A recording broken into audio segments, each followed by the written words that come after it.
오늘 저희가 좀 살펴볼 자료는요. 마키노 유이치로의 몸을 살리는 산소와 해치는 산소, 그리고 관련 자료들입니다. 네. 우리 생존에 꼭 필요한 이 산소가 어떻게 동시에 우리 몸에 해를 끼칠 수도 있는지, 그 흥미로운 이중성. 그렇죠. 아주 흥미로운 주제죠. 네, 여기에 대해서 한번 깊이 파헤쳐 볼 텐데요. 당신이 꼭 알아야 할 핵심만 저희가 뽑아 드릴 테니 한번 잘 들어봐 주세요. 자, 바로 시작해 볼까요? 네, 좋습니다. 먼저 산소 없이는 우리가 살 수 없다는 건 정말 기본 상식이잖아요. 그렇죠. 담 몇 분도 못 버티죠. 네. 우리가 이렇게 들이마시는 산소, 이게 세포 안에 있는 그 발전소라고 하죠? 미토콘드리아? 네, 미토콘드리아. 여기서 이제 ATP, 그러니까 에너지를 만드는데 절대적으로 필요하다는 거죠. 맞습니다.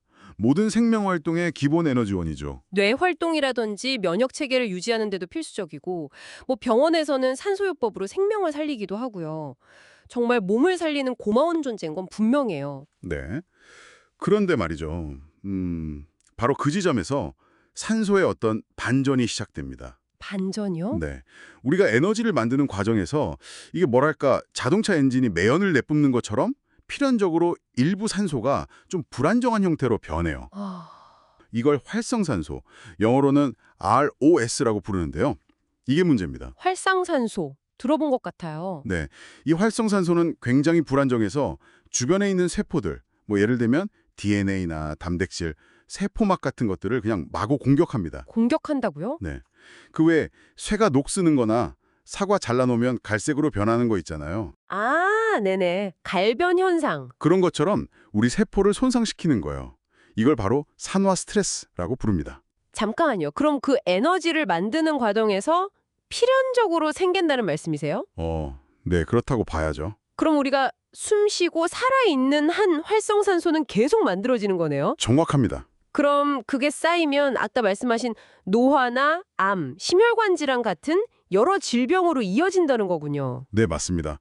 이 산화 스트레스가 계속 쌓이면, 만성화되면 세포 기능이 떨어지는 건 물론이고요. 심각하게는 이제 암이나 심혈관 질환, 또 파킨슨병 같은 신경퇴행성 질환으로까지 이어질 수 있다. 이게 자료들의 공통적인 지적이에요. 이야. 심지어는 우리가 치료 목적으로 쓰는 고농도 산소 있잖아요. 네, 산소요법. 네, 그것도 너무 오랫동안 고농도로 계속 쓰면 오히려 폐나 신경계에 부담을 줘서 산소 중독이라는 위험한 상태까지 갈 수도 있습니다. 그러니까 산소도 과하면 안 좋은 거죠. 과유불급이에요. 와, 진짜 양날의 검이네요. 생명 유지에는 꼭 필요한데 그 과정에서 우리 몸을 공격하는 물질이 생긴다니. 그럼 이 공격적인 활성산소에 우리 몸은 그냥 속수무책으로 당하고만 있는 건가요? 자료에서는 방어책 같은 것도 이야기하나요? 다행히 그렇지는 않습니다. 우리 몸에는요, 이 활성산소의 공격을 막아내는 자체 방어 시스템이 있어요. 오, 자체 방어 시스템? 네, 바로 항산화 시스템이라고 하는데요. SOD나 카탈라제 같은 그런 효소들이죠. 얘네들이 활성산소를 좀 처리해줍니다. 아, 다행이네요. 그런데 문제는 현대사회의 여러 요인들, 스트레스라든지 자외선 노출, 환경오염, 흡연, 심지어 너무 과도한 운동 같은 것들이요. 네. 이런 것들이 우리 몸의 항산화 시스템이 처리할 수 있는 용량을 넘어서는 활성산소를 만들어낼 수 있다는 거예요. 아, 과부하가 걸리는 거군요. 그렇죠. 특히 스트레스. 스트레스를 받으면 특정 호르몬이 분비되는데 이 과정 자체가 또 활성산소 생성을 막 촉진시킨다고 알려져 있거든요. 아, 그래서 외부에서 좀 도와줘야 한다는 거군요. 자료들에서 그 항산화 성분이 풍부한 식품을 먹어라 이렇게 강조하는 이유가 바로 그거였네요. 비타민 C, E, 폴리페놀 이런 것들이요. 네, 맞습니다. 바로 그거죠. 그런 항산화 성분들이 우리 몸의 항산화 시스템을 도와주는 지원군 역할을 하는 거죠. 활성산소의 공격성을 좀 누그러뜨리거나 제거하는 역할을 해요. 어떤 음식들에 주로 많죠? 보통 베리류, 블루베리 같은 거요.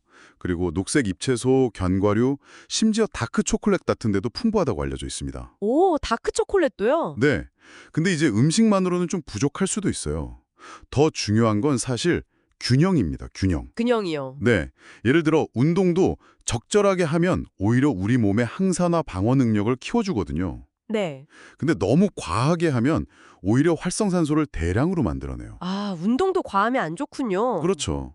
그리고 스트레스 관리 잘하고 잠 충분히 자고 또 심호흡이나 명상 같은 이완 기술도 도움이 된다고 자료들은 제안합니다. 이게 좋은 호흡이 산소 이용 효율을 높여서 불필요한 활성산소 생성을 줄일 수도 있거든요. 그렇군요. 결국 핵심은 산소 자체를 피할 게 아니라 이 활성산소가 생기는 것과 우리 몸의 항산화 능력, 이 사이의 균형을 잘 맞춰야 한다는 거네요. 맞습니다. 생활 습관 전반을 관리하는 그런 지혜가 필요하다. 뭐 이런 말씀이신 거죠? 바로 그겁니다. 네.